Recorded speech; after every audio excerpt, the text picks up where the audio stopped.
Asgari ücretin belirlenmesi süreci toplumun büyük bir kesimi tarafından merakla beklenen bir konudur.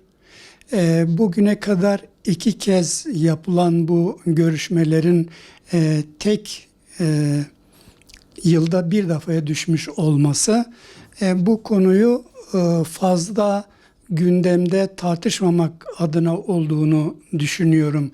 Sonuçta bir defa da olsa, iki defa da olsa burada temel amaç emekçinin, çalışanın yılda bir insanca yaşayabileceği, alım gücünün yükseldiği bir tartışma sürecidir.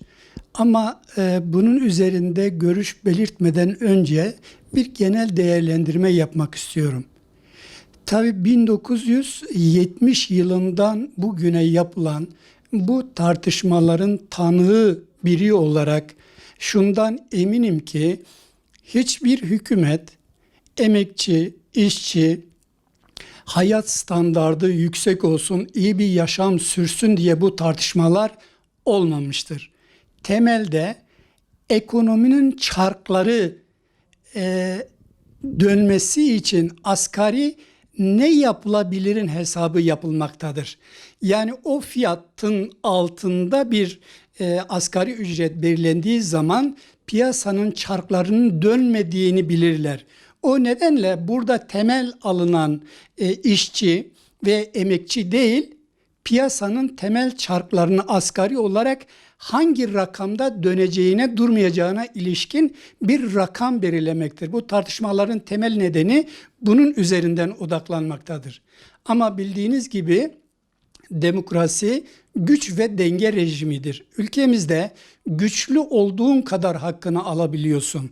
Bu açıdan değerlendirdiğimizde bu son yıllarda gerek işçi kesiminde gerek memur kesimindeki sivil toplum örgütlenmeleri ve sendikaların örgütlenme düzeyi daha da aşağılara düşmüş durumda.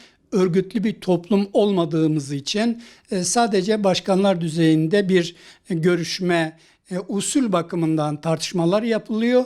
Aslında onlar sadece toplumun gazını almak adına yapılan tartışmalardır. Sonuçta yine tüketici yoksulluğa mahkum edilecek bir rakamla karşı karşıya kalacak. Bugün mesela geçen yıl 11.500 olarak belirlenen bu asgari ücrette bize gelen şikayetlerden bunu net olarak anladım ki 11.500 lirayı tüketici maaşını veyahut da işte işçi, çalışan, memur maaşını alır almaz harcadığı ve öbür aya ulaşabilmek için en az bir maaş kadar borçlandığı bir süreci yaşadı. Şimdi bugün piyasayı değerlendirdiğimizde ürünlerin, malların 2-3 kat arttığı bir süreci yaşıyoruz. Şimdi böyle olunca Türkiye'de açlık sınırının 15.000 liraya, yoksulluk sınırının 45.000 liraya dayandığı bir süreçte yine tüketicinin ya da çalışan memur, işçinin, emekçinin rahat bir hayat sürdürebilmesi için en az 30.000 lira olması lazım. Ama elbette bu olmayacak. Bu çarkın dönmesi için açlık sınırı ya da 20.000 liraya 15.000-20.000 lira arasında bir değer de biçilmiş olsa sonuç itibariyle tüketici bir şekilde bunun da yaşamasını öğrenecektir. Ama şu net olarak bilinmeli ki ne ödenirse ödensin, ödenen para kadar yine tüketici kredi kartlarıyla borçlanarak yaşamına borçlu olarak devam edecek. Avrupa Birliği'nden gelen emekliler kadar bir yaşam standardı hiçbir zaman olmayacaktır. Şimdi burada önemli olan maaşın yükseltilmesi değil. Önemli olan enflasyonun dizginlenmesidir. Bu açıdan biz değerlendirdiğimizde hükümetin programında dahi öngörülebilir bir enflasyon oranı görülmemektedir ve sürekli güncellenmektedir. Yani hükümetin öngörmediği bir konuda benim şu kadar olsun ve bu kadar olabilir gibi temennim hiçbir değer ifade etmez. Ama şundan eminim ki her insanın anayasal hakkı olarak bir yaşam hakkı bütün hakların temelidir.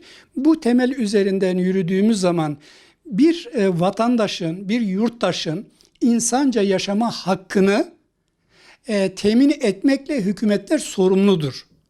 Bu sorumluluğun bilincinde olarak bugün enflasyonun yani hedeflenen enflasyon üzerinden değil de gerçekleşen enflasyon üzerinden bu asgari ücretlerin ve maaşların tespit edilmesi önemlidir. Ve bu belirlenen asgari ücret ve maaşlar eğer gerçekleşen enflasyon üzerinden değerlendirilmediği sürece tüketicinin bu derin yoksulluğu yine sürmeye devam edecektir. Benim burada yani bir ülkenin yurttaşı olarak ben de hayat standardını yükseltmiş bir vatandaş olarak yaşamımı devam ettirmek istiyorum. Bir vatan uğruna canını göze alan bir yurttaşına ben sana ancak açlık sınırında bir maaş vaat ediyorum deme hakkı hiç kimsede olmamalıdır. Ve açlık sınırını en azından aşan, yoksulluk sınırına yakın, yoksulluk sınırında yani bir gelirin bu insanlara, yurttaşlara verilmesi en temel hakkıdır diye düşünüyorum.